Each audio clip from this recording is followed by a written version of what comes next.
Calendar के बारे में डिस्कस कर लेते हैं, टाइप्स ऑफ कैलेंडर के बारे में डिस्कस कर लेते हैं। ये आपकी क्यूरियोसिटी हो सकती है और इसको एक जनरल पॉइंट ऑफ व्यू से हम सबको जानना ही चाहिए। तो इंडिया में 4 तरह के कैलेंडर फॉलो किए जाते हैं। इंडिया में 4 तरह के कैलेंडर फॉलो किए जाते हैं। विक्रम संवत, शक संवत, हिजरी कैलेंडर, ग्रेगोरियन कैलेंडर। अभी हम जो कैलेंडर ईयर नाम सुन रहे हैं ये ग्रेगोरियन कैलेंडर है। जो हिंदू मास होते हैं, चैत्र, वैशाख, ज्येष्ठ, आषाढ़, श्रावण, ये सब विक्रम संवत में भी आते हैं और शक संवत में भी आते हैं। तो अगर हम कैलेंडर का जो पृष्ठभूमि पर ध्यान दें, कैलेंडर की अगर हम पृष्ठभूमि पर ध्यान दें तो हमें नजर आता है कि दुनिया भर में जितने भी कैलेंडर बने हैं उनके सिर्फ 2 ही बेस हैं। पूरे ब्रह्मांड में जितने कैलेंडर हमने मनुष्य ने बनाए हैं उनके सिर्फ 2 ही बेस हैं, या तो लूनर बेस है और नहीं तो सोलर बेस्ड है। या तो चंद्रमा की गति पर आधारित है और नहीं तो सूर्य की गति पर आधारित है। जितने भी कैलेंडर है वो या तो लूनर कैलेंडर है और नहीं तो सोलर कैलेंडर है। हाँ, हमने मिक्स्ड कैलेंडर भी रखा है, लूनी सोलर कैलेंडर। जिन समाजों में मून को, चंद्रमा को प्राथमिकता दी जाती है वो लूनर कैलेंडर रखे हैं। जिन सभ्यताओं में, समाज में सूर्य को प्राथमिकता दी जाती है वो सोलर कैलेंडर फॉलो किए हैं। और हमारा जो भारतीय समाज है इसमें हम चंद्र और सूर्य इन दोनों को विष्णु की आंखें कहते हैं। विष्णु की आंखों से 2 निकले, एक सूर्य निकले और एक चंद्र निकले। और शायद यही कारण है कि जो भारतीय सभ्यता है वो लूनर और सोलर दोनों को मिक्स करके लूनी सोलर कैलेंडर फॉलो किया है। लूनी सोलर कैलेंडर हमने फॉलो किया है, मतलब हम चंद्रमा और सूर्य के बीच का रास्ता निकालते हैं। विक्रम संवत क्या है? लूनी सोलर है। शक संवत क्या है? लूनी सोलर है। हिजरी संवत एक होती है जो इस्लाम में फॉलो किया जाता है, वो लूनर है, प्योरली लूनर है, चंद्रमा पर आधारित है। और जो ग्रेगोरियन कैलेंडर है वो सोलर है, प्योरली सोलर है, सूर्य पर आधारित है। सो लूनर कैलेंडर जो होता है वो चंद्रमास जिसको कहते हैं, चंद्रमा के मूवमेंट पर आधारित होता है। ज्योग्राफी जो पढ़े होंगे उनको पता होगा, जो चंद्रमास है वो लगभग 29.5 दिन का होता है। जो सोलर कैलेंडर है, सोलर कैलेंडर के अनुसार 29.5 दिन में चंद्रमा पृथ्वी की परिक्रमा पूरी कर लेते हैं, नॉट एग्जैक्ट 30 डेज। हम पक्ष रखे हैं, कृष्ण पक्ष और शुक्ल पक्ष रखे हैं 15-15 दिन का। तिथियां भी हमारी 15-15 दिन की हैं, लेकिन उनमें ब्रेक होता रहता है, इसीलिए कभी दोपहर से हो गया, कभी शाम से हो गया। तो जो चंद्रमास होता है वो 29.5 दिन का होता है, लगभग 29.5 दिन का होता है। तो अगर 29.5 दिन को हम 1 ईयर में कन्वर्ट करते हैं, इट कम्स टू 354 डेज, 354 दिन आते हैं। सोलर कैलेंडर लगभग 365 दिन, कभी कभी 366 दिन। तो सोलर कैलेंडर में और लूनर कैलेंडर में 11 डेज का डिफरेंस हो जाता है एवरी ईयर। 2 साल में कितना डिफरेंस होगा? 22 दिन का। 2.5 साल में कितने दिन का डिफरेंस होगा? लगभग 26 दिन का। हर 2.5 साल में एक अधिमास लगाना पड़ता है लूनर कैलेंडर में, to synchronize it with the solar calendar. Solar calendar के पास पहुंचने के लिए हर 2.5 साल में, कुछ लोग 3 साल कहते हैं, ये 3 साल एग्जैक्ट नहीं है, एवरी 2 ईयर 6 मंथ में अधिमास लगाया जाता है और तब जाकर के सोलर कैलेंडर के नियर में लूनर कैलेंडर पहुंचता है। तो ये जो है लूनी सोलर का ये कैरेक्टरिस्टिक्स है। लूनी सोलर जो है विक्रम संवत भी है और शक संवत भी है। जो सोलर कैलेंडर है ये प्योरली जितने दिन में पृथ्वी सूर्य की परिक्रमा कर लेती है, जितने दिन में पृथ्वी सूर्य की परिक्रमा कर लेती है, 365 दिन 5 घंटे 48 minute 48 hours, 365 days 5 hours 48 minutes and 46 seconds, इस एग्जैक्ट पीरियड को सोलर ईयर कहा गया है, सौर्य वर्ष कहा गया है।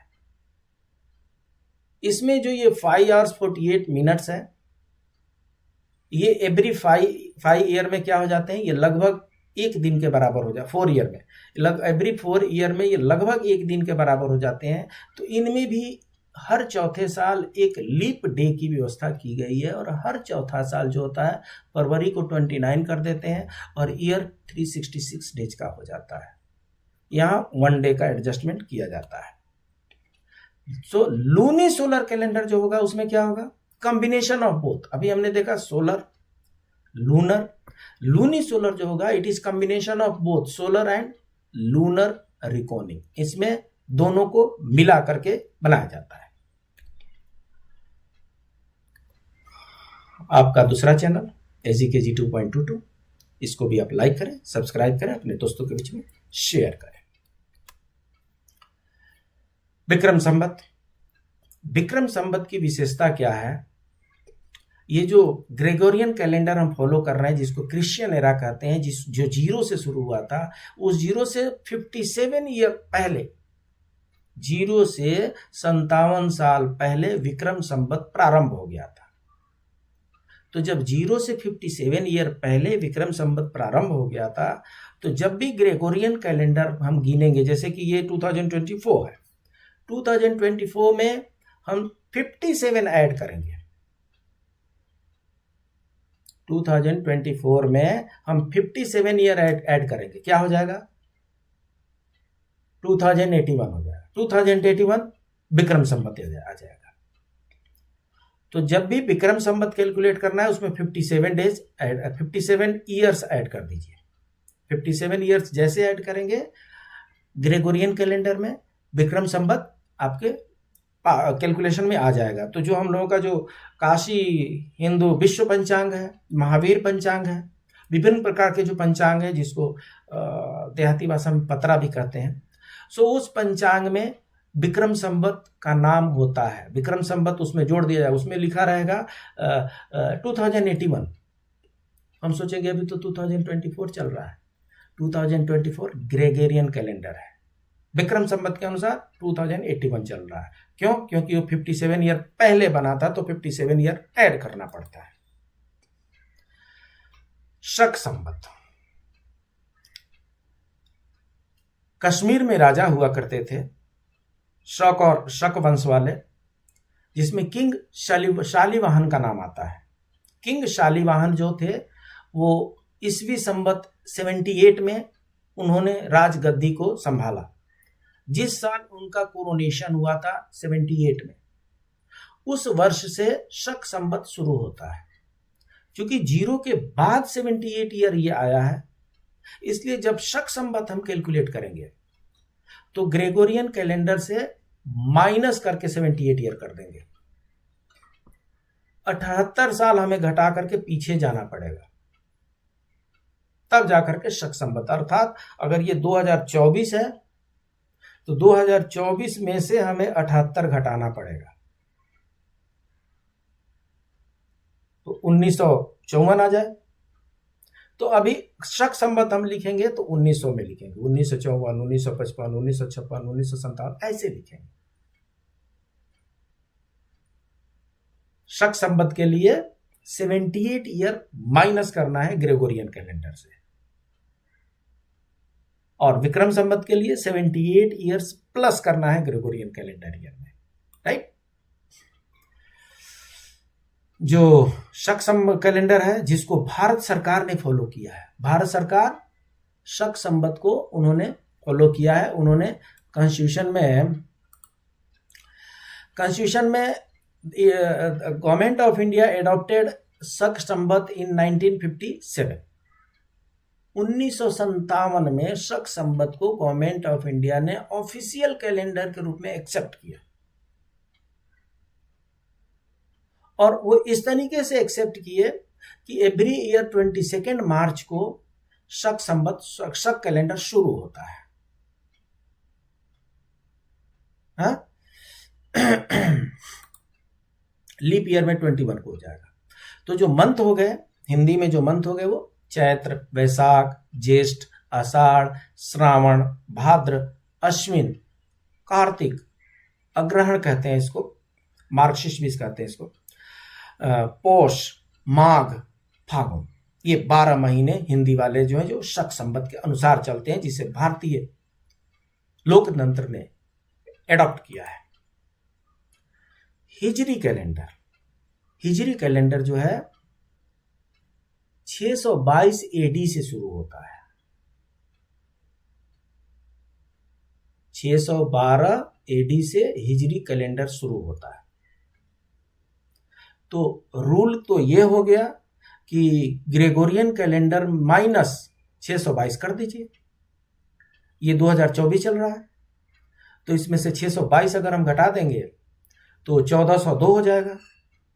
तो हिजरी कैलेंडर 1402 होना चाहिए इस मैथमेटिक्स के अनुसार। मैथमेटिक्स यहां पर काम नहीं करता, फेल हो जाता है। हिजरी कैलेंडर को कैलकुलेट करने के लिए मैथमेटिक्स फेल हो जाता है। क्यों? क्योंकि ये प्योरली लूनर कैलेंडर है। यहां पर हिजरी कैलेंडर में सोलर कैलेंडर के साथ, जैसे शक संवत में, विक्रम संवत में हम एक अधिमास लगा करके सिंक्रोनाइज करते हैं, यहां पर सिंक्रोनाइजेशन की कोई व्यवस्था नहीं है। यहां पर सिंक्रोनाइजेशन की कोई व्यवस्था ही नहीं है। हिजरी संवत में 354 दिन का एक वर्ष होता है और वो वर्ष चलता रहेगा। आउटपुट क्या होगा? आउटपुट ये होगा कि एवरी 33 ईयर में, जब कैलेंडर ईयर जो हमें ग्रेगोरियन कैलेंडर 33 ईयर पूरा करेगा, तब एक साल इनका छोटा पड़ जाएगा, क्योंकि इनका 354 दिन का ही हो रहा है ना, 365 दिन का होना चाहिए। हिजरी जो है, हिजरी कैलेंडर जो है वो 622 से शुरू होता है, 354 दिन का इनका साल होता है, और 354 दिन के साल होने के चलते it fall short of 1 year every 33 year. एक साल में, 33 साल में एक साल इनका छोटा पड़ जाता है। एवरी ईयर 11 डेज करेंगे तो 33 साल में 365 दिन छोटा पड़ जाता है। तो इसलिए इनका कैलेंडर, इनको कैलकुलेट खुद ही करना पड़ता है, और नहीं तो एवरी 33 ईयर में एक ईयर माइनस करती जाएगी। तो ये रहा हिजरी कैलेंडर, जो प्योरली एंड प्योरली लूनर है। जो ग्रेगोरियन कैलेंडर है, ये जो है जेसस क्रिस्ट के जन्मदिन, जिसको 0 माना जाता है, उस जन्मदिन से इसको शुरू किया जाता है। ये 1 जनवरी को शुरू होता है। 365 दिन 5 घंटे 365 दिन 5 आवर्स 46 मिनट का होता है। ये आवर्स एंड मिनट्स को एडजस्ट करने के लिए एवरी 4 ईयर में एक लीप ईयर बनाया जाता है, जिसमें फरवरी को 28 से 29 कर देते हैं। मोस्टली वर्ल्ड में ग्रेगोरियन कैलेंडर को ही लोग फॉलो कर रहे हैं। क्यों? क्योंकि ये सोलर कैलेंडर है। क्यों? क्योंकि सच में, वास्तव में पृथ्वी जो है इतने ही समय में सूर्य की परिक्रमा करती है। कैलेंडर का मतलब यही होता है। ऋतु परिवर्तन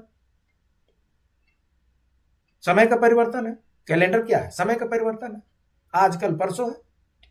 तो ग्रेगोरियन कैलेंडर को सटीक माना जाता है, सोलर कैलेंडर को ध्यान में रख करेंगे। गवर्नमेंट ऑफ इंडिया ने शक कैलेंडर को, शक संवत को यूज किया है। 1957 में हमने एडॉप्ट किया। 22 मार्च से शुरू होता है ये कैलेंडर, और जिस ईयर में लीप ईयर हो उस ईयर में ये 21 मार्च से शुरू होता है। फर्स्ट महीना चैत्र होता है, और हर 2 ईयर एंड 6 मंथ में एक अधिमास इसमें लगाने की परंपरा रही है। राइट? तो मिला जुला के हम ये देख लें कि financial year can be simply defined as a period of 12 months in which income is earned. Any revenue generated between April 1st and March 31st will be assessed for the current financial year. Right? Fiscal year भी इससे मिलता जुलता ही होता है. Fiscal year is synonym with the financial year, representing N entities income generating period. In India, the fiscal year starts on the 1st April and ends on 31st March. जो financial year है उसी को हमने fiscal year adopt किया है. तो हम ये यहां पर थे. रूल 75 में पीरियड ऑफ अकाउंट्स था. इसमें हमने मेंशन किया कि फाइनेंशियल ईयर 1 अप्रैल से 31 मार्च तक होता है. कैलेंडर ईयर 1 जनवरी से 31 दिसंबर ऑफ द सेम ईयर होता है. फाइनेंशियल ईयर 1 अप्रैल से 31 मार्च of the next calendar year होता है.